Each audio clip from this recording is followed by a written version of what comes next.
हम लोग company accounts पढ़ रहे थे और कंपनी अकाउंट्स का आज लेक्चर कौन सा है? थर्ड। फर्स्ट क्लास में हम लोग पढ़े कंपनी क्या होता है, बेसिक मीनिंग कि कंपनी क्या, कैसे बनता है, कंपनी कौन बनाता है, किस लिए बनाता है, क्या रीजन था कंपनी बनाने का, सोल प्रोप्राइटरशिप रहने के बाद भी, पार्टनरशिप रहने के भी कंपनी बनाने का जरूरत क्यों है। ठीक है। कल हम लोग पढ़े थे टाइप्स ऑफ शेयर्स, कितने टाइप्स ऑफ शेयर्स होते हैं। पहला कौन सा था? Equity share. दूसरा क्या था? Preference share. प्रेफरेंस शेयर के वर्ड में ही, नाम में ही एक वर्ड जुड़ा है, प्रेफरेंस।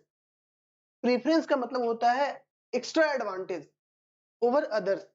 अगर आपको किसी और से ज्यादा एडवांटेज मिल रहा है तो इसका मतलब क्या है? आप थोड़ा प्रेफरेंशियल पर्सन है। ठीक है ना। लोग बोलते हैं वीआईपी पर्सन होता है। वीआईपी पर्सन कौन होता है? दुनिया में सब लोग का लाइन लगा होता है, वीआईपी लोग जाता है डायरेक्ट एंट्री कर लेता है ना। तो प्रेफरेंस शेयर होल्डर लोग कौन है? VIP share holder. उनके पास कुछ एक्सेस क्या है? बेनिफिट्स है, प्रेफरेंस है। और किस टाइप का बेनिफिट्स है? वैसा क्या क्या बेनिफिट्स है जो इक्विटी शेयर होल्डर के पास नहीं है, वो प्रेफरेंस शेयर होल्डर के पास है। तो पहला बेनिफिट हम लोग बताए थे कि इक्विटी शेयर होल्डर का रेट ऑफ डिविडेंड फिक्स नहीं होता है, वहीं पे प्रेफरेंस शेयर होल्डर का रेट ऑफ डिविडेंड क्या होता है? फिक्स होता है। उनको पहले से पता होता है कितना का डिविडेंड उसको मिलने वाला है। ठीक है। प्रेफरेंस शेयर होल्डर पुराने डिविडेंड जो रिसीव नहीं किए हैं उसको क्लेम कर सकते हैं, एरियर्स ऑफ डिविडेंड। हमने बात कर रहा था किस बात पे? Arrears of dividend. अगर लास्ट ईयर में कंपनी प्रॉफिट नहीं कमा पाया है, लॉस हुआ है, तो कंपनी तो डिविडेंड नहीं बांटा होगा। तो उस केस में नेक्स्ट ईयर में प्रेफरेंस शेयर होल्डर क्या करते हैं? पुराने साल की जो डिविडेंड है उसको भी क्या कर सकते हैं? रिसीव कर सकते हैं। और क्या क्या बेनिफिट्स होता है सर? प्रेफरेंस शेयर होल्डर क्या होते हैं? रिडीमेबल होते हैं। मतलब प्रेफरेंस शेयर होल्डर को पैसा इन मिड ऑफ द मतलब की ईयर में ही उनको लौटाना पड़ता है। मतलब कि इक्विटी शेयर होल्डर का क्या होता है? इक्विटी शेयर होल्डर का ये होता है कि जब कंपनी बंद होगा तब आपको पैसा लौटाया जाएगा। बट प्रेफरेंस शेयर होल्डर के टाइम फिक्स होते हैं कि 7 ईयर्स का प्रेफरेंस शेयर होल्डर, 7 ईयर जैसे ही खत्म होगा उनके पैसे क्या कर देंगे? उनको लौटा दिए जाएंगे। मतलब प्रेफरेंस शेयर होल्डर क्या होते हैं? रिडीमेबल होते हैं। और इक्विटी शेयर होल्डर क्या होते हैं? नॉन रिडीमेबल होते हैं। और भी मैंने बात बताया था कि रियल ओनर कौन होते हैं? बिजनेस के, कंपनी के रियल ओनर होते हैं equity share holder. Preference share holder वाले रियल ओनर नहीं होते हैं, उनको एज ए सेपरेट देखा जाता है। और जो रियल ओनर होते हैं वही लोग क्या करेंगे? वोट देंगे। तो वोट देने का अधिकार किनके पास होगा? इक्विटी शेयर होल्डर के पास। प्रेफरेंस शेयर होल्डर वाले को भी वोट देने का अधिकार होगा, बट गिनती में इक्का दुक्का केस में। जब प्रेफरेंस शेयर होल्डर के बारे में बिजनेस में डिसीजन लिया जाएगा तब जाकर के प्रेफरेंस शेयर होल्डर वालों को वोट देने का राइट मिलेगा कि प्रेफरेंस शेयर होल्डर चलो तुम भी वोट दे दो यार। ठीक है। और क्या बात किया था हमने? और बात कर रहा था कुछ, चलो देख लेते हैं कि क्या क्या था preference share holder equity share holder वाले में। सबसे पहले क्या था? राइट ऑफ डिविडेंड बात कर लिए, रेट ऑफ डिविडेंड बात कर लिए, refund of capital. Equity share holder को पैसा कब मिलता है? जब कंपनी बंद हो जाता है। और प्रेफरेंस शेयर होल्डर वाले को बीच में, जितने जब उनका पीरियड खत्म हो जाएगा तब उनको पैसा क्या कर दिया जाएगा? रिफंड कर दिया जाएगा। मैनेजमेंट में हिस्सा कौन लेता है? इक्विटी शेयर होल्डर या प्रेफरेंस शेयर होल्डर? बैठ जाओ दोनों। इक्विटी शेयर होल्डर और प्रेफरेंस शेयर होल्डर कौन मैनेजमेंट में हिस्सा लेगा? रियल ओनर्स कौन है? Equity share holder. तो मैनेजमेंट कौन संभालेगा? इक्विटी संभालेगा। ठीक है। वोटिंग राइट किसके पास? Equity share holder. Preference share holder को मिलेगा वोटिंग राइट्स, बट इक्का दुक्का कुछ कुछ केस में, स्पेशल सर्कमस्टांसेस में। और ये सब डिविडेंड का ही बात कर लिए और रिडेम्पशन का भी बात कर ली कि पैसा कब रिडीम होगा। तो हम लोग अभी बात किए कि प्रेफरेंस शेयर होल्डर के पास 5-6 एक्स्ट्रा बेनिफिट का बात किए। बट ऐसा नहीं होता है कि 5-6 एक्स्ट्रा बेनिफिट एक ही बार में मिल जाए। ठीक है ना। अलग अलग क्लास को हो सकता है इसको हम बोले कि चलो तुमको एरियर्स ऑफ डिविडेंड वाला बेनिफिट मिलेगा। ये भी प्रेफरेंस शेयर होल्डर, ये क्लास वाले प्रेफरेंस शेयर होल्डर को हम बेनिफिट देंगे। क्या बेनिफिट देंगे? चलो इसको रेट फिक्स कर देते हैं, ये बेनिफिट देंगे। इसको कोई और बेनिफिट दिए, उसको कोई और बेनिफिट दिए, उसको बोले कि चलो चलो तुमको सब बेनिफिट देंगे। मतलब कि क्या हो सकता है कि बेनिफिट जरूरी नहीं है कि एक ही प्रेफरेंस होल्डर को सारे के सारे बेनिफिट देते। हो सकता है गिनती का 1-2 बेनिफिट दिए, बाकी बेनिफिट ना दिए। ठीक है। तो classes of preference share, preference share के हम लोग क्लासेस के बारे में बात कर रहे थे कि प्रेफरेंस शेयर होल्डर वालों को कितने टाइप के प्रेफरेंस शेयर होल्डर हो सकते हैं। सबसे पहला प्रेफरेंस शेयर होल्डर में है cumulative preference share. Cumulative preference share मतलब वैसे preference share, cumulative preference shares are those types of shares that gives shareholder right to enjoy cumulative dividend payout by the company even if they are not making the profits। cumulative preference share का मतलब वैसे preference share जिनको profit मिलेगा ही, dividend मिलेगा ही, भले ही company business profit करे या loss करे। जनरली क्या होना चाहिए कि कंपनी प्रॉफिट कमाएगा तब तो बांटेगा, लेकिन प्रेफरेंस शेयर होल्डर वाले वैसे नहीं होते हैं, उनको लॉस होगा तब भी डिविडेंड चाहिए, अगर नहीं मिला तो उसको जोड़ लो भाई, अगले साल देना। ये जो क्लास ऑफ प्रेफरेंस शेयर इनको हम लोग क्या बोलेंगे, क्यूमुलेटिव प्रेफरेंस शेयर, ठीक है। That dividend, this dividend will be counted as arrears, अगर लॉस हुआ है तो डिविडेंड नहीं मिला है तो उसको क्या मानेंगे हम, अरियर्स मानेंगे, बकाया मानेंगे, in years when company is not earning profit and will be paid on cumulative basis in the next plan। जब वो कंपनी प्रॉफिट जनरेट करेगा तो पुराने सालों का जो बकाया जो एरियर्स है उसको जोड़ जाड़ के उसको फिर से एक साथ दिया जाएगा। क्यूमुलेटिव का मतलब क्या होता है, जमा करना। तो वैसे प्रेफरेंस शेयर होल्डर जिनके डिविडेंड जमा हो जाते हैं इन केस ऑफ लॉसेस, उनको क्या बोलेंगे हम लोग, क्यूमुलेटिव प्रेफरेंस शेयर। और नॉन क्यूमुलेटिव प्रेफरेंस शेयर किसको बोलेंगे, जिनके एरियर्स ऑफ डिविडेंड जमा नहीं होते हैं, उनको क्या बोलेंगे हम लोग, नॉन क्यूमुलेटिव प्रेफरेंस शेयर। कुछ कुछ खुद से भी रीडिंग करना है, जो बहुत ज्यादा ऑब्वियस है, बहुत ज्यादा सिंपल है, उसको हम रीडिंग भी नहीं करवा रहे हैं। पार्टिसिपेटिंग प्रेफरेंस शेयर, चलो इसको पढ़ते हैं एक बार। In addition to fixed percentage of dividend, these shareholders have the right in the surplus profit if any remained after payment of dividend to equity shareholder। Suppose कुछ पैसे कंपनी ने कमाया, ठीक है, कुछ पैसे कंपनी ने कमाया, कंपनी को डिविडेंड बांटना है, सबसे पहले किसको डिविडेंड बांटेगी, सबसे पहले डिविडेंड बांटेगी प्रेफरेंस शेयर होल्डर को, सबसे पहले डिविडेंड बांट दिया प्रेफरेंस शेयर होल्डर को। उसके बाद किसको डिविडेंड मिलेगा, इक्विटी शेयर होल्डर को, इक्विटी शेयर होल्डर। अब बोल रहा है कि प्रेफरेंस शेयर होल्डर वाले जो पार्टिसिपेटिंग प्रेफरेंस शेयर होल्डर वाले होते हैं वो इस तरीके के होते हैं कि प्रेफरेंस शेयर होल्डर को डिविडेंड बट गया, इक्विटी शेयर होल्डर को डिविडेंड बच गया, अगर इसके बाद और भी कुछ पैसा बचा हुआ है ना, उसमें से भी वो क्या करेगा, हिस्सा मांगेगा, बोलेगा इसमें से भी उसका राइट होगा क्या, डिविडेंड लेने वाले, डिविडेंड लेने का। इस टाइप के प्रेफरेंस शेयर को हम लोग क्या बोलते हैं, पार्टिसिपेटिंग प्रेफरेंस शेयर। अब पढ़ते हैं फिर से। In addition to fixed percentage, suppose उनका 10% पहले से ही फिक्स था, तो 10% तो बेटा ले ही लिया है पहले, है ना, 10% वो ले लिया है, उसके बाद भी इक्विटी वाले को जो मिला उसके बाद ही बोल रहा है कि चलो हम इसमें भी पार्टिसिपेट करेंगे।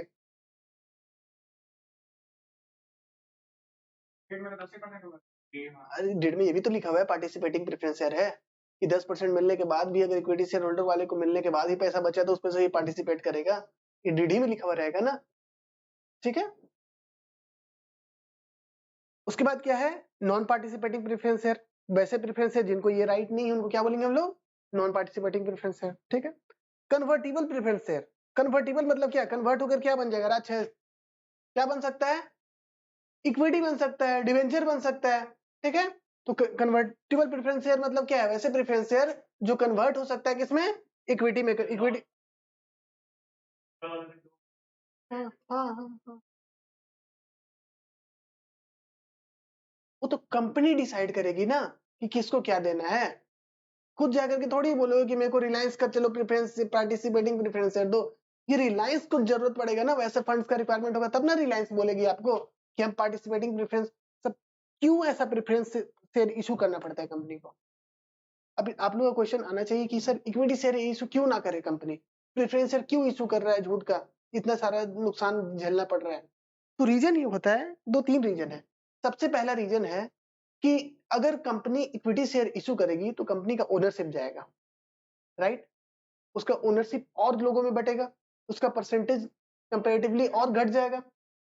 दूसरा रीजन ये होता है कि कंपनी को शॉर्ट टर्म पर्पस के लिए पैसे चाहिए, 1 साल के लिए चाहिए, 1 साल के लिए 1 करोड़ रुपए चाहिए, तो कंपनी बोलेगी भाई जब झूठ का अगर शेयर इशू करेंगे, झूठ का हम उसको मैनेजमेंट में हिस्सा देंगे, उसको ये करेंगे वो करेंगे, उससे बढ़िया चलो इसको दो बेनिफिट एक्स्ट्रा देना पड़ रहा है ना, दे दो बेनिफिट एक्स्ट्रा, हमारा काम तो निकल रहा है, ठीक है।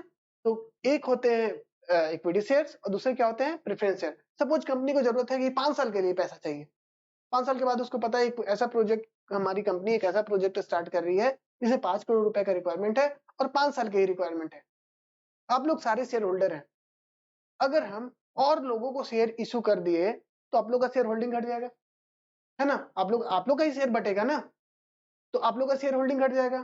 तो हम आप लोग ये डिसाइड किए कि सर एक काम कीजिए ना, प्रेफरेंस शेयर इशू कर दीजिए, भले ही 2 बेनिफिट आपको एक्स्ट्रा, अब उसको एक्स्ट्रा दे दीजिएगा, लेकिन 5 साल में उसका पैसा तो लौटा देंगे, फिर शेयर होल्डिंग तो आप ही के पास रहेगा। इसलिए लोग क्या करते हैं, प्रेफरेंस शेयर इशू करते हैं, भले ही 2-4 एडवांटेज दे दिए एक्स्ट्रा, लेकिन कंपनी का ओनरशिप तो आपके पास ही रहा। ठीक है, उसके बाद क्या है, कन्वर्टेबल प्रेफरेंस शेयर। कभी कभी प्रेफरेंस शेयर होल्डर वाले को हम ये ऑप्शन देते हैं कि आप चाहो, सपोज एक प्रेफरेंस शेयर होल्डर है, 7 साल का प्रेफरेंस शेयर होल्डर है, लेकिन उसके पास ये ऑप्शन दे दिए हम कि अगर तुम चाहो तो 7 साल बाद आप चाहो तो इक्विटी शेयर होल्डर में भी कन्वर्ट हो सकते हो। तो इस टाइप के शेयर्स को क्या बोलेंगे हम लोग, कन्वर्टेबल प्रेफरेंस शेयर। और उसके बाद क्या है, नॉन कन्वर्टेबल, जिसके पास ये राइट नहीं है उसको क्या बोलेंगे हम लोग, non convertible. Redeemable preference share मतलब वैसे प्रेफरेंस शेयर जो at the end of some specific period उसको क्या करना पड़े, मेरे को रिडीम करना पड़े। रिडीम करना पड़े मतलब उसका शेयर वापस लेंगे और उसका पैसा उसको वापस देंगे। उस शेयर होल्डर को क्या बोलेंगे, उस शेयर को हम लोग क्या बोलेंगे, रिडीमेबल प्रेफरेंस शेयर। और हमने लास्ट क्लास में आपको बताया था कि इंडिया में सिर्फ रिडीमेबल प्रेफरेंस शेयर ही इशू हो सकता है, ऐसा शेयर इशू नहीं हो सकता जो इरिडीमेबल हो। आपको दिख रहा होगा नॉन रिडीमेबल प्रेफरेंस शेयर, लेकिन इंडिया में नॉट प्रैक्टिकली पॉसिबल। इंडिया में कानून है कि प्रेफरेंस शेयर जब भी इशू होगा वो रिडीमेबल ही होगा, non redeemable preference share issue नहीं होगा। मतलब वैसा ही प्रेफरेंस शेयर इशू करना है जिसको at the end of some specific period उसका पैसा उसको लौटा देना है। तो क्या बोलेंगे हम लोग, रिडीमेबल प्रेफरेंस शेयर। और वैसे प्रेफरेंस शेयर जिसको पैसा नहीं लौटाना है, eight the time of winding up देंगे, उसको क्या बोलेंगे, non redeemable preference share. India में नहीं होता है, लेकिन ऐसा थोड़ी कि इंडिया के बाहर ना हो, इंडिया के बाहर होता है। ठीक है, अब आए हम लोग काइंड ऑफ शेयर कैपिटल। क्या है, kind of share capital. Share capital है कितने तरीके के शेयर कैपिटल होते हैं। यहां तक कोई क्वेरी है तो ले लो, डन। एज्यूम करते हैं कि सबका क्लियर है। टाइप्स ऑफ शेयर कैपिटल, एक कंपनी हम लोग बनाए, ठीक है ना, कौन सा कलर उठाएं, चलो लड़की लोग से बोलेंगे तो बोल देगी पिंक, फिर नहीं पूछते हम जल्दी किसी से। एक कंपनी बनाए, कंपनी का नाम क्या दे बताओ, XYZ लिमिटेड। ठीक है, XYZ लिमिटेड एक कंपनी बनाए।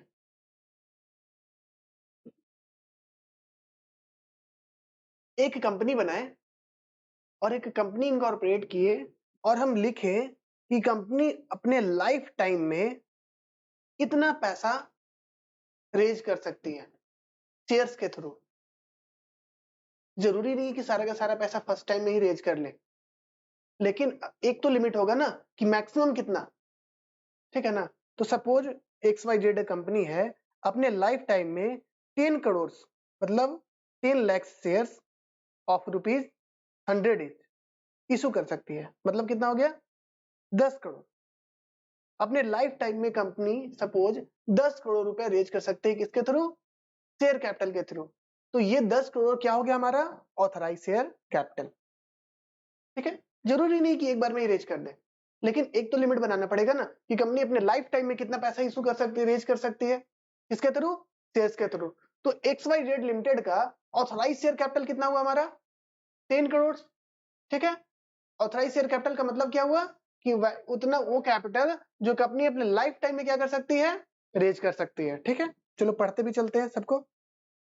Authorise capital means such capitals which is stated in the memorandum of association. ये ऑथराइज शेयर कैपिटल हम लोग और कहां लिख के रखते हैं, जब मेमोरेंडम ऑफ एसोसिएशन बनाते हैं। जो लोग लास्ट क्लास मिस किए होंगे, हो सकता है उनको ये बात ना पता हो कि एमओए होता ही क्या है। तो एमओए जो कंपनी का इनकॉर्पोरेशन डॉक्यूमेंट्स होता है, उसमें ये बात मेंशन करके रखते हैं कि हम लोग अपने लाइफ टाइम में कितना पैसा रेज करेंगे। ठीक है, ऑथराइज शेयर कैपिटल क्या होता है, वैसा शेयर कैपिटल कि एक कंपनी अपने लाइफ टाइम में जितना पैसा रिसीव कर सकती है थ्रू शेयर कैपिटल, उसको क्या बोलेंगे हम लोग, ऑथराइज शेयर कैपिटल। और ये बात और कहां मेंशन होता है, मेमोरेंडम ऑफ एसोसिएशन में ये बात मेंशन होता है। ठीक है, it is maximum amount of share capital which company is authorise to raise. ये मैक्सिमम अमाउंट ऑफ कैपिटल होता है जितना कंपनी क्या कर सकती है, रेज कर सकती है। ठीक है, इसका एक नाम और है, इसका एक नाम और क्या है, नॉमिनल कैपिटल और रजिस्टर्ड कैपिटल। अगर बुक में आपको कहीं लिख दिया जाए नॉमिनल कैपिटल या रजिस्टर्ड कैपिटल, तो हम लोग क्या समझेंगे उसको, authorise capital.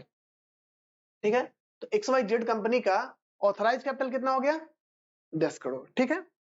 Issued capital, issued capital is that part of authorized capital which is offered to public for the subscription। ठीक है।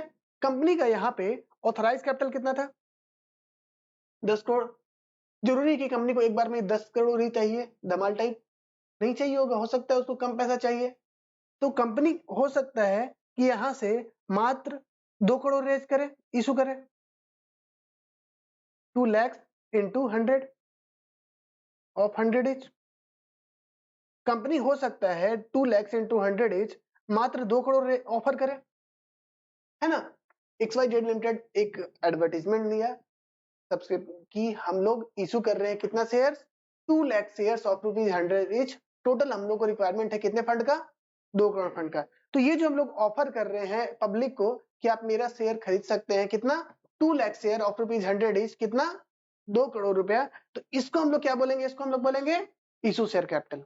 क्या ऐसा हो सकता था कि ऑथराइज शेयर कैपिटल 10 करोड़ हो, इशू शेयर कैपिटल 50 करोड़ हो? नहीं हो सकता है। मैक्सिमम लिमिट है जितना, मैक्सिमम लिमिट हमारा कौन सा है? Authorise share capital. तो क्या ऑथराइज शेयर कैपिटल से ज्यादा हम लोग इशू कर सकते हैं? ऑब्वियसली सर, जितना लिमिट है उससे ज्यादा कैसे कर सकते हैं? और जरूरी नहीं है ना कि जितना ऑथराइज शेयर कैपिटल हो उतना ही इशू करना पड़े, नहीं, कम भी कर सकते हैं। मेरे को भी नहीं रिक्वायरमेंट है फंड का 10 करोड़ का, मेरे को भी 2 ही करोड़ का रिक्वायरमेंट है, हम 2 करोड़ रेज करेंगे, 2 करोड़ ऑफर करेंगे पब्लिक को कि भाई मेरा 2 करोड़ का जरूरत है, हम इतना शेयर ऑफर किए हैं मार्केट में, जिसको लेना है सब्सक्राइब कर लीजिए। जो सब्सक्राइब करेगा, जो बोलेगा कंपनी को मेरे को चाहिए, तो कंपनी उसको शेयर इशू करेगी, उससे पैसा लेगी। ठीक है, आगे आएगा। बहुत सारे क्वेश्चन रेज होंगे लेकिन सब धीरे धीरे कवर होंगे।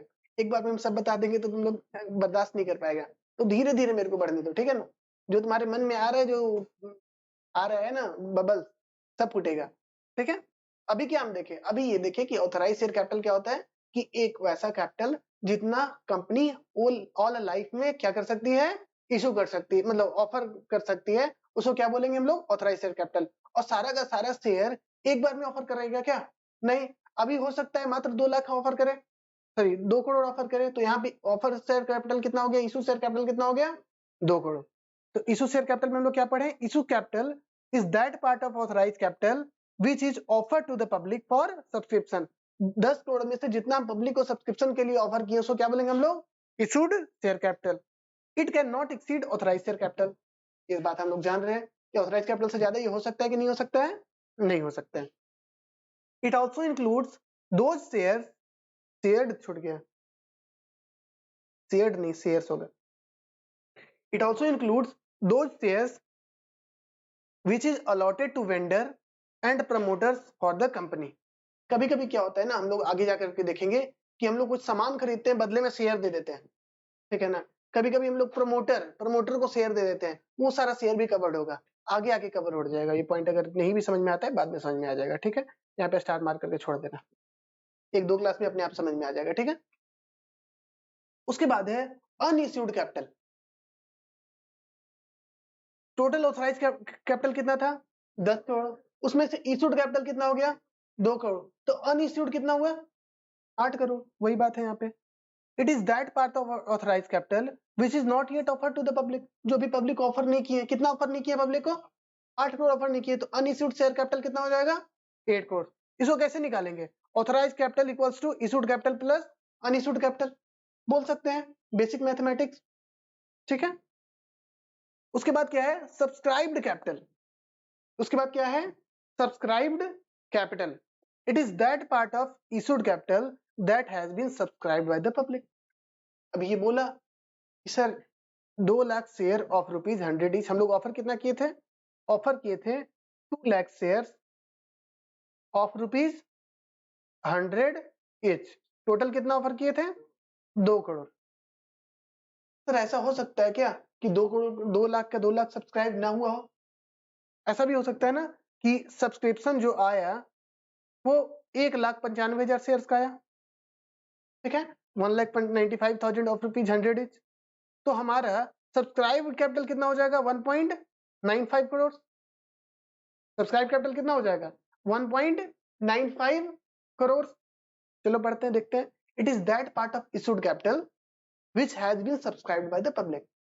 जरूरी कि जितना इशू किए थे सारे के सारे सब्सक्राइब हो जाए, नहीं, उसमें से हो सकता है जितना कंपनी सब्सक्राइब करती है, जितना पब्लिक सब्सक्राइब करती है, उसको क्या बोलेंगे हम लोग? Subscribed share capital. In case where subscribed capital are less than offered shares, company can not allot, sorry, in case where subscribed capital are less than offered capital, then company can allot only number of share for which subscription is received. Suppose 2 lakh share का हमने offer करा था, subscription कितने का आया? 1,95,000 का आया। क्या ऐसा हो सकता है कंपनी 2 लाख इशू कर दे? कर ही नहीं सकती है। जितना का भाई 2 लाख शेयर का क्या है, हम लोग क्या किए थे? ऑफर दिए थे, और जिसमें से सब्सक्रिप्शन कितने का आया है? 195 का है। तो कंपनी चाहेगी भी तो कितना इशू कर सकती है? मैक्स टू मैक्स 195 ही। जितना लोग खरीदने के लिए है उतना ही तो बेच सकते हो भाई, जितना लोग लेने के लिए है शेयर, उतना ही तो शेयर कंपनी अलॉट कर सकती है, ज्यादा कैसे अलॉट करेगी? ठीक है, तो ही बोला गया है कि सब्सक्राइब कैपिटल इशूड कैपिटल से ज्यादा हो सकता है कि नहीं हो सकता है? नहीं हो सकता है। ठीक है,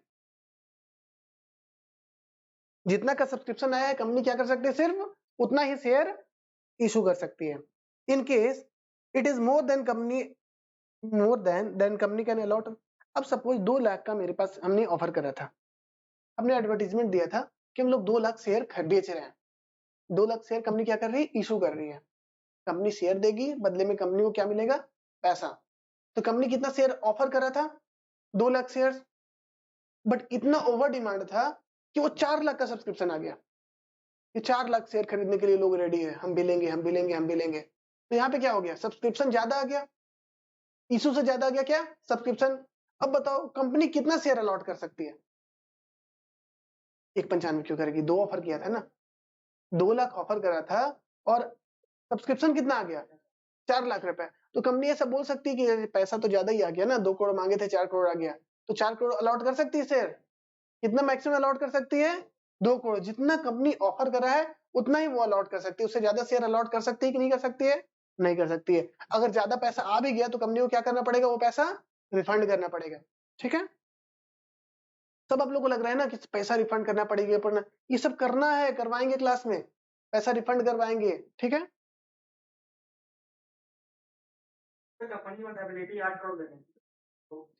अभी मांगी नहीं थी ना, कंपनी के पास एबिलिटी है 10 करोड़, ऑथराइज शेयर कैपिटल है उसका 10 करोड़, मांगा तो उसको 2 ही करोड़ मांगा था ना, तो जितना मांगा उससे ज्यादा नहीं रिसीव कर सकता है, उसको और पैसे चाहिए तो फिर से पब्लिक सब्सक्रिप्शन लाए। ठीक है, practically both subscribed capital and issued capital are same, but academically we can break into issued capital into subscribed capital and unsubscribed capital. Generally जो मार्केट में देखा जाता है ना, प्रैक्टिकल लाइफ में जितना इशू होता है ना उतना ही सब्सक्राइब वगैरह हो जाता है। तो टेक्निकली अगर बोला जाए तो सब्सक्राइब कैपिटल और इशू कैपिटल बराबर होता है, बट क्लास में क्या है? क्लास में तो हम जैसा चाहें वैसा एग्जांपल बना सकते हैं ना। तो क्लास में इशूड कैपिटल क्या है? जो कंपनी ऑफर करता है, और सब्सक्राइब कैपिटल क्या है? जिसमें से उसका सब्सक्रिप्शन आया है। टेक्निकली प्रैक्टिकल लाइफ में नहीं देखा जाता है यहाँ पे डिफरेंसेस, लेकिन क्लास में तो होगा ना। ठीक है, तो क्लास में हम लोग डिफरेंस मान के चलेंगे, एग्जाम में पूछेगा तो उस तरीके से लिखेंगे। ठीक है, कॉल्ड अप कैपिटल। अब एग्जांपल लेते हैं यहाँ से कि 2 करोड़ इशू किए थे और 2 करोड़ का ही सब्सक्रिप्शन आ गया। ठीक है, हमने इशू कितना करा था? 2 lakh share capital of ₹100 each, total कितना? 2 करोड़। ठीक है, एक शेयर पे कितना पैसा मिलने वाला है कंपनी को? ₹100। टोटल कितना शेयर कंपनी इशू करने वाला है? 2 लाख शेयर। हो सकता है ना कंपनी को एक बार में 2 करोड़ का जरूरत ना हो, ऐसा भी हो सकता है। ठीक है, कि कंपनी को एक बार में 2 करोड़ का जरूरत नहीं है, अभी जरूरत है 50 लाख रुपए का, 3 महीने बाद 50 लाख का जरूरत पड़ेगा, फिर 3 महीने बाद 50 लाख का जरूरत पड़ेगा, फिर 3 महीने बाद 50 लाख का जरूरत पड़ेगा। मतलब अभी मात्र मेरे को 25 रुपए चाहिए एक शेयर से। कितना चाहिए? 25 रुपए चाहिए। तो हम कितना मांगेंगे आप लोग से? 25 रुपए मांगेंगे। ठीक है, तो हमने आपसे कितना मांगा? 25 रुपए मांगा। तो कॉल्ड अप अमाउंट कितना हो गया पर शेयर? 25 रुपीज। ठीक है, it is that part of issued और subscribed capital which is called by the company from its shareholder. It is the option of company either to call either full nominal value or in part. ठीक है, suppose आपने share कितना subscribe करा? 100 रुपए का share subscribe करा, तो आप लोग 100 रुपए देने के लिए रेडी हैं। अब ये कंपनी के पास ये ऑप्शन है कि वो चाहे तो आपसे 100 का 100 एक बार में ले ले, या क्या करे, टुकड़ा टुकड़ा करके ले ले, जितना जितना जरूरत है उतना लेते चले जाए। ठीक है, तो कॉल्ड अप कैपिटल क्या बोलेंगे, जितना कंपनी मांगा उसको क्या बोलेंगे हम लोग, कॉल्ड अप कैपिटल। और फेस वैल्यू किसको बोलेंगे हम लोग, ये जो 100 रुपया है इसको क्या बोलेंगे हम लोग, फेस वैल्यू। और क्या बोलेंगे, नॉमिनल वैल्यू। इसका क्या क्या नाम है, फेस वैल्यू और नॉमिनल वैल्यू। तो कंपनी के पास ये ऑप्शन है कि वो पूरा का पूरा फेस वैल्यू एक बार मांग ले, या क्या करे, उसका कुछ पार्ट रिसीव कर ले। ठीक है, जितना कंपनी मांगा उसको क्या बोलेंगे हम लोग, कॉल्ड अप कैपिटल। ठीक है, ये एग्जाम्पल है, हम तो एग्जाम्पल लेते आ ही रहे हैं, तो यहाँ पे वाला एग्जाम्पल इग्नोर कर रहे हैं। ठीक है, अनकॉल्ड अप कैपिटल, सपोज 100 रुपए में से 25 रुपए कंपनी मांगा है, तो 25 रुपए क्या है, कॉल्ड अप कैपिटल, तो 75 रुपए क्या हो जाएगा, अनकॉल्ड अप कैपिटल। ठीक है, it is that part of issued और subscribe capital which is not yet called by the company. यहाँ पे 100 रुपए में से कितना मांगे हम लोग, मात्र 25 रुपए मांगे, तो 75 रुपए क्या हो गया, अनकॉल्ड अप कैपिटल। कंपनी मांगेगा कि नहीं मांगेगा, मांगेगा, जब जरूरत पड़ेगा तो मांगेगा, लेकिन अभी के लिए उसको क्या बोलेंगे हम लोग, अनकॉल्ड अप कैपिटल। ठीक है, पेड अप कैपिटल, अब क्या आ गया, पेड अप कैपिटल। कंपनी मांगा कितना था, एक शेयर पे 25 रुपया, हम मांगे थे 25 रुपया और ये लोग दिया है 20 रुपए, तो 20 रुपए को क्या बोलेंगे, ये क्या था, 25 रुपया क्या था, कॉल्ड अप, मांगे कितना थे 25 रुपया, और मिला मेरे को मात्र 20, तो 20 रुपए क्या हो गया, पेड अप कैपिटल। 20 रुपए क्या हो गया, पेड अप कैपिटल। पढ़ो इसमें भी, it is that part of called up capital which has been received from share holder. 25 रुपए मांगे थे, उसमें से जितना रिसीव हो गया उसको क्या बोलेंगे हम लोग, paid up capital. Suppose in the previous example, यहाँ वाला एग्जांपल हम नहीं ले रहे हैं, ठीक है, हम लोग अपने एग्जांपल लेते हुए चल रहे हैं। कॉल्स इन एरियर, 25 रुपए मांगे थे, मिला कितना 20 रुपया, तो 5 रुपया क्या हो गया मेरा बकाया, इसको क्या बोलेंगे हम लोग, कॉल्स इन एरियर। मतलब हम लोग कॉल तो किए थे, मांगे तो थे पैसा, लेकिन वो क्या है, उधार में है, तो कॉल्स इन एरियर्स। ठीक है, एरियर्स का मतलब क्या होता है, बकाया। ठीक है, it is that part of called up capital which is called by the company but not yet received from the share holder. समझ में आ रहा है, बहुत ज्यादा टेक्निकल नहीं है।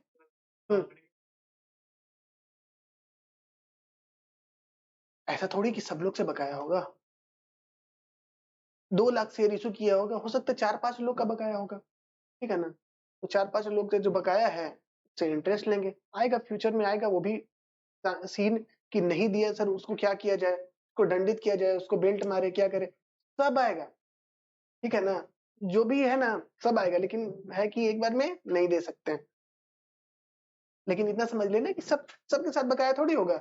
1-2 लाख शेयर था, हो सकता है 1,99,000 दे दिया, 1,000 वाला सिर्फ ड्रामा कर रहा है, उतना से काम कंपनी का चल जाता है। ठीक है, रिजर्व कैपिटल, ये क्या है, रिजर्व कैपिटल। कितना हम लोग को लेना था, एक शेयर पे हम लोग कितना ले सकते हैं, 100 रुपया। एक शेयर पे हम लोग कितना ले सकते हैं, 100 रुपया। उसमें से कंपनी अभी कितना कॉल कर ली है, थोड़ा सा हम जगह बनाते हैं, थोड़ा सा जगह बनाते हैं समझाने के लिए। एक शेयर है, इसमें हम लोग कितना मांग सकते हैं, मैक्सिमम 100 रुपया। ये 100 रुपए को हम लोग क्या बोलेंगे, फेस वैल्यू, नॉमिनल वैल्यू, ये सब बोल सकते हैं। ठीक है, तो एक शेयर पे मेरे को मिलने वाला कितना है, 100 रुपया। 100 रुपया में मिल कितना गया है, तो इसको क्या बोलेंगे हम लोग, कॉल्ड अप। इस कॉल्ड अप कितना हो गया, 25।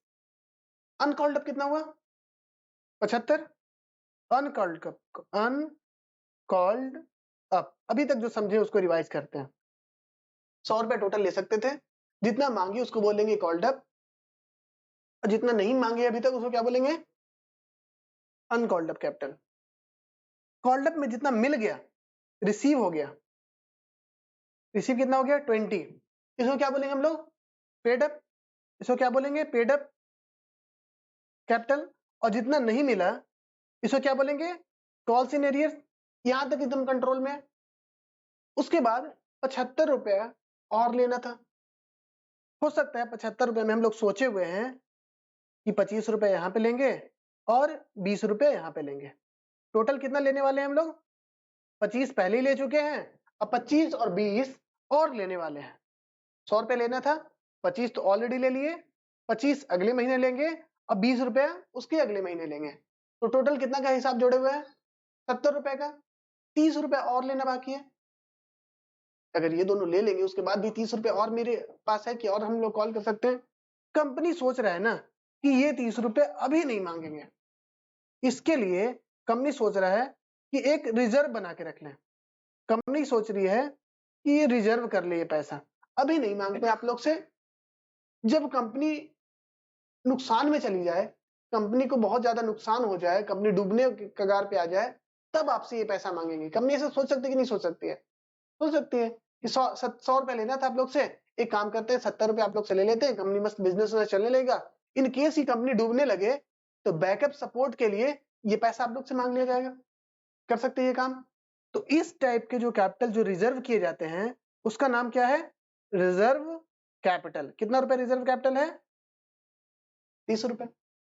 कंपनी कब मांगेगी इस कैपिटल को? जब कंपनी डूबने लगे, वाइंडिंग अप होने लगे, तब मांग सकती है। ठीक है, चलो पढ़ते हैं क्या लिखा हुआ है। A company may reserve any portion of uncalled up capital. कहां से रिजर्व करेगा? कॉल्ड अप कैपिटल से रिजर्व करेगा क्या? नहीं, अनकॉल्ड अप 75 रुपए में से ही रिजर्व करेगा ना, जो नहीं मांगे उसमें से ही रिजर्व करेगा ना। तो क्या है? A company may reserve any portion of uncalled up capital to be called, जो कि कब मांगेगा? Only in the event of winding up of the company. जब कंपनी बंद होने लगी, जब कंपनी डूबने लगे, तो सबसे पहला सहारा कौन है? मालिक ही तो पहला सहारा है भाई। ठीक है, तो कंपनी का मालिक कौन है? बोल देना कि भैया सबका मालिक तो एक ही है। नहीं, कंपनी का मालिक कौन है? Share holder. ठीक है, साईं बाबा नहीं है हम यहाँ पे। तो रिजर्व कैपिटल क्या है? रिजर्व कैपिटल मतलब वो portion of uncalled up capital जो कि कब कब कॉल किया जाएगा? At the time of winding up of the company. ठीक है, it is available only for the payment of outstanding dues of the company on winding up of the company. Suppose company डूब गया, company को बहुत सारा बकाया देना है, मार्केट में पैसा फंस गया है, कंपनी को पैसा लौटाना है किसी को, तब किसको याद करेगा? शेयर होल्डर को याद करेगा, बोलेगा आप लोग से पैसा लेना है, दे दीजिए, हम लोग को मार्केट में ड्यूज क्लियर करना है। तो ये कहां से पैसा मांगेगा? रिजर्व कैपिटल, जो रिजर्व करके रखे थे। ठीक है, कोई क्वेश्चन? हम लोग का चेहरा पे लग रहा है कोई क्वेश्चन आ रहा है। हाँ? कंपनी के ऑप्शन पे है, कितने बार में लेना है? 1 बार में लेना है, 2 बार में लेना है, 5 बार में लेना है, 8 बार में लेना है। और ऐसा नहीं होता है कि ये सब चीज ना तुमको बीच बीच में बताया जाएगा, सरप्राइज नहीं दिया जाता है। जब आप शेयर सब्सक्राइब करोगे ना, तो सपोज हम कंपनी है, मेरे को पब्लिक से पैसा चाहिए, तो क्या करेंगे हम? डायरेक्ट इश्यू नहीं होता है, पहले आप लोग को पता भी तो चलना चाहिए। सपोज कॉलेज है, ठीक है, कॉलेज में एडमिशन करवाना है, तो कैसे पता चलता है? कॉलेज प्रोस्पेक्टस निकालती है कि 23-25 सेशन का प्रोस्पेक्टस निकल गया है और एडमिशन स्टार्ट हो गया। ऐसे ही होता है ना कॉलेज में कि प्रोस्पेक्टस निकलता है। टेक्निकली होना ये चाहिए कि स्टूडेंट लोगों को पहले प्रोस्पेक्टस खरीदना चाहिए। कभी प्रोस्पेक्टस देखा भी है ब्लड के कॉलेज के प्रोस्पेक्टस में क्या रहता है? प्रॉपर रहता है कि कॉलेज में कैसे पढ़ाई होगा, कैसे एग्जाम होगा, हमारा सेंटर है, हमारा कॉलेज के बारे में बताता है, हमारे कॉलेज में ये हुआ, हमारे कॉलेज में वो हुआ, हमारा कॉलेज ऐसे हो रहा है, हमारा कॉलेज वैसे हो रहा है। उसी तरीके से जब कंपनी को शेयर इशू करना होगा ना, तो कंपनी भी अपना प्रोस्पेक्टस निकालेगी और बताएगी मेरा कंपनी ऐसा है, मेरा कंपनी ये करता है, मेरा कंपनी का ये बिजनेस है, आपसे जो पैसा लेंगे वो यहाँ इन्वेस्ट करेंगे, ऐसे करेंगे, ये ऐसे ग्रो होगा, ऐसे ग्रो होगा। आपसे जो पैसा लेंगे वो 1 बार में नहीं लेंगे, हम 4 बार में लेंगे, 5 बार में लेंगे, 8 बार में लेंगे। ये सब कुछ लिखा हुआ रहेगा पहले ही। तो आप जो शेयर खरीदोगे तो ऐसा नहीं कि आंख मूंद लेंगे, जिस पे हाथ चला गया उसका शेयर खरीद लेंगे, ऐसा नहीं होता है।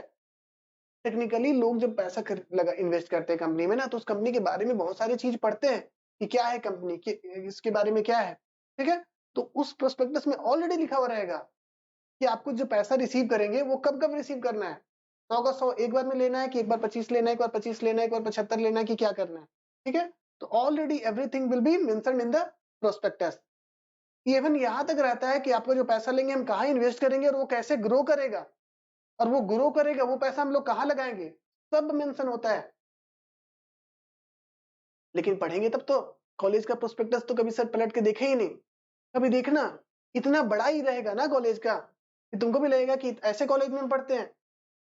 ठीक है ना, कभी पढ़ना कॉलेज का प्रोस्पेक्टस या स्कूल का प्रोस्पेक्टस, तब तुमको समझ में आएगा तुम्हारा कॉलेज स्कूल कितना बढ़िया है, कितना बढ़िया बढ़िया बात तुमको देखने को मिलेगा। ठीक है, रहता कुछ नहीं वो हम नहीं जानते, दैट इज डिफरेंट क्वेश्चन। उसके लिए मेरे को मत ब्लेम करो, सर जितना लिखा हुआ है वैसा तो कॉलेज में है ही नहीं, जो बिल्डिंग प्रोस्पेक्टस में लिखा हुआ था पूरा कॉलेज का है ही नहीं एरिया में, वो सब डिफरेंट बात है, वो सब मेरे साथ मत करो। ठीक है, अनइश्यूड कैपिटल ये कर चुके हैं ना, ये कर चुके हैं, दोबारा लिख दिया। ठीक है, इसको काट दो। कैपिटल रिजर्व, अभी हम लोग क्या पढ़े जस्ट थोड़ी देर पहले, रिजर्व कैपिटल पढ़े। रिजर्व कैपिटल मतलब वैसा कैपिटल, वैसा अनकॉल्ड अप कैपिटल जिसको साइड में रखे हुए किसके लिए, कि वाइंडिंग अप पे लेंगे।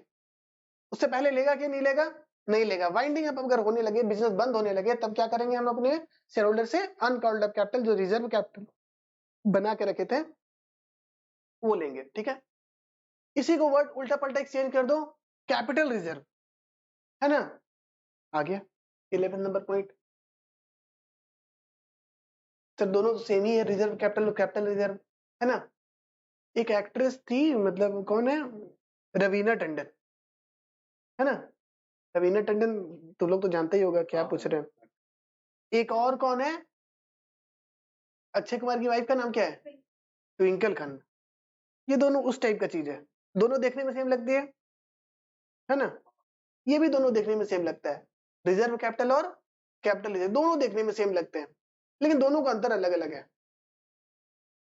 ठीक है ना, रिजर्व कैपिटल अभी हम लोग पढ़े हैं, वो क्या होता है, अनकॉल्ड अप कैपिटल का वो हिस्सा जो कंपनी कब रिसीव करेगी आपसे, at the time of finding up. और कैपिटल रिजर्व तो रिजर्व हो गया ना, हम लोग पहले भी पढ़े हैं।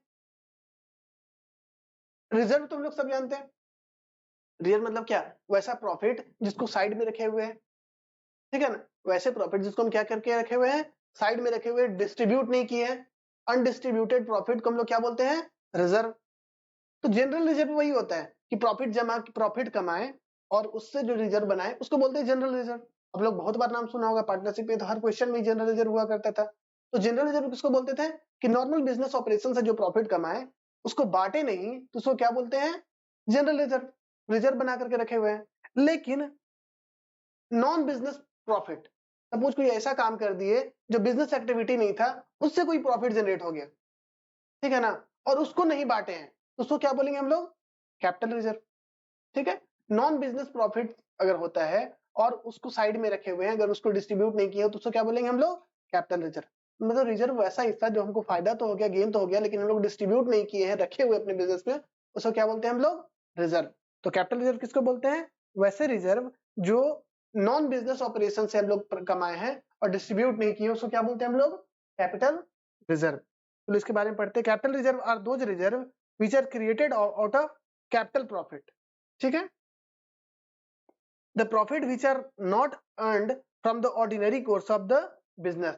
अगर ऑर्डिनरी कोर्स ऑफ बिजनेस से प्रॉफिट नहीं कमाए हैं, कुछ उल्टा पलटा काम करके कमा लिया है, उल्टा पलटा मतलब किडनैपिंग नहीं। सपोज हम लोग, मेरा बिजनेस है, कंसल्टेंसी का बिजनेस है, या हमारा बिजनेस है, ट्रेडिंग का बिजनेस है, और हम गलती से, मेरे पास मेरी कंपनी में एक कार रखा हुआ था, या मेरे कंपनी में एक जमीन था, और उस जमीन को बेच दिया और 10 लाख रुपए का फायदा हो गया। क्या जमीन बेचने के लिए मेरा बिजनेस था क्या, ये जमीन बेचने के लिए तो मेरा बिजनेस नहीं था। मेरा तो जो कमाई हुआ है वो not ordinary course of business के साथ है, और वो प्रॉफिट अगर हम लोग डिस्ट्रीब्यूट नहीं किए हैं, बिजनेस में रखे हुए हैं वो पैसा, तो उसको क्या बोलेंगे हम लोग, कैपिटल रिजर्व। डिफरेंस है, कैपिटल, हाँ वो भी डिस्ट्रीब्यूट होगा, जब चाहेंगे तब डिस्ट्रीब्यूट करेंगे, जब तक डिस्ट्रीब्यूट नहीं किया तब तक वो क्या है, रिजर्व है, कैपिटल रिजर्व है। उसके बाद डिफरेंस क्या है, capital reserve and reserve capital. ये आज का लास्ट टॉपिक है, capital reserve and reserve capital already discuss कर चुके हैं, बस डिफरेंशिएट करना है। सबसे पहला मीनिंग ऑलरेडी डिस्कस्ड है। कैपिटल रिजर्व का मीनिंग क्या होता है, मतलब वैसा प्रॉफिट जो नॉट इन ऑर्डिनरी कोर्स से आया है और उसको अभी तक डिस्ट्रीब्यूट नहीं किए हैं, तो उसको क्या बोलते हैं हम लोग, कैपिटल रिजर्व। चलो जल्दी से पढ़ लेते हैं। The profit earned by the company through a special transaction that is not available for distribution of dividend to the share holder. मतलब वैसा प्रॉफिट जो हम लोग अदर देन बिजनेस से करके हम लोग कमा लिए हैं, और वो पैसा हम लोग डिविडेंड में यूज नहीं कर सकते, डिविडेंड देने के लिए यूज नहीं कर सकते हैं, तो उस पैसे को हम लोग क्या बोलेंगे, कैपिटल रिजर्व। और रिजर्व कैपिटल लोग सब जानते हैं कि अनकॉल्ड अप कैपिटल का वो हिस्सा जो कंपनी कब मांगेगा आपसे, at the time of winding up मांगेगी तो उसको क्या बोलेंगे हम लोग? Reserve capital. Created out of, create कहां से होता है? कैपिटल रिजर्व क्रिएट होता है आउट ऑफ कैपिटल प्रॉफिट। मेरे से बात करो ना, मेरे से पूछो। इसका क्वेश्चन है कि गाड़ी भी तो मेरा है सर, हम अब बेचेंगे तो उसका पैसा मेरा नॉर्मल प्रॉफिट क्यों नहीं होगा? अगर मेरा बिजनेस गाड़ी बेचने का ही होगा ना भाई, तो वो मेरा नॉर्मल बिजनेस प्रॉफिट होगा।